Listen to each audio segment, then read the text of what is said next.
Guys, napansit oh. Ano lang yun? Bisa lang yun.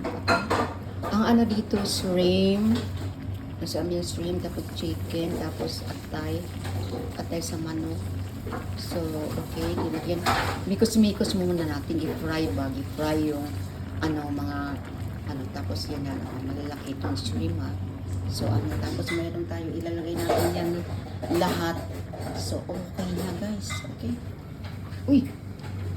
Tapos ganun lang siya. Okay. Mikos-mikos. Pa ba kasi ito? Boil water. Giboil na ko siya sandali din tapos So, Dapat. yun. Ha? Sa amin kasi iba eh. Direct. Hindi bababad. Hindi na binababad. Direct. Kasi masabaw na siya, di ba? Diretso mo na yung pansit. Kasi a-absorb mo na yun.